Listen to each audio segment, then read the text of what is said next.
आपसे पहले जो बीजेपी के एक जनरेशनल चेंज आ गया जब से आप आए हैं, उससे पहले चाहे प्रमोद महाजन जी हों या फिर गडकरी जी हों, उन सब का ठाकरे परिवार के साथ बहुत ही मतलब एक घनिष्ठ संबंध था।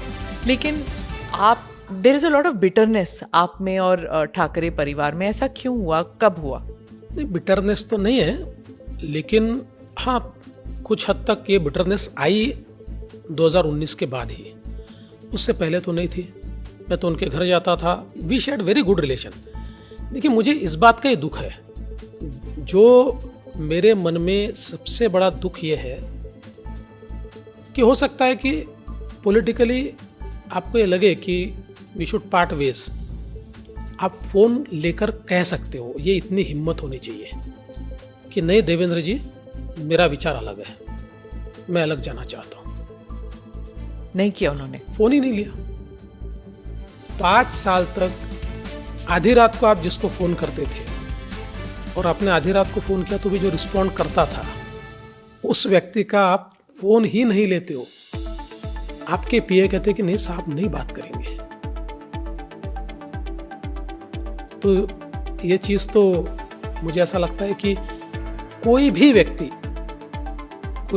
जिसको थोड़ा भी आत्मसम्मान हो, उस व्यक्ति के लिए दुख की बात है। तो पर्सनल वेंडेटा हो गया आपके लिए? नहीं, वेंडेटा नहीं है।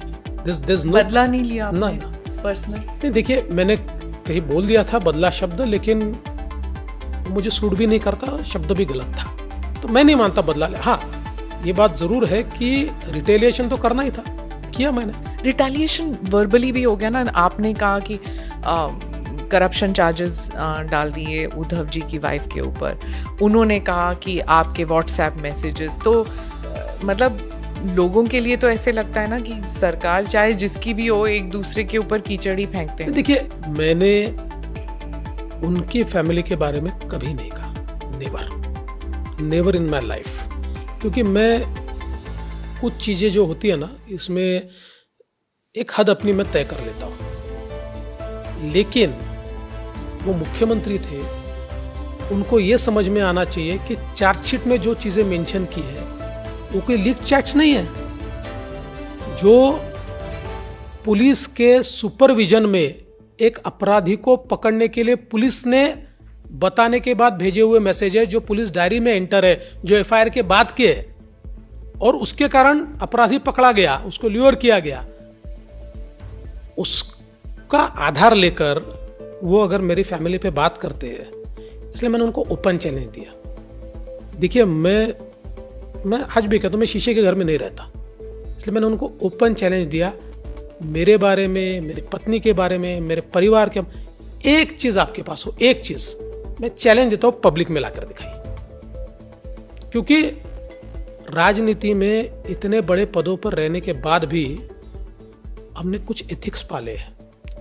और मैं तो ये हमेशा साफ शब्दों में कहता हूं, मैं ये क्लेम नहीं करता कि मैं दुनिया का सबसे ईमानदार आदमी हूं, लेकिन मैंने अपनी जिंदगी में राजनीति में तभी कॉम्प्रोमाइज किया है, और उतना ही किया है जितना आवश्यक है। जैसे अजित पवार के साथ में गया, ऐसे ही कॉम्प्रोमाइजेस मैंने किए हैं, क्योंकि उस समय जिंदा रहने के लिए वो आवश्यक है।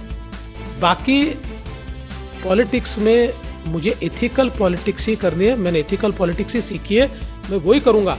लेकिन ये जरूर है, I am a practical person.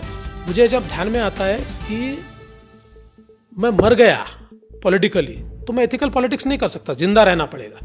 जिंदा रहूंगा तो वजूद रहेगा।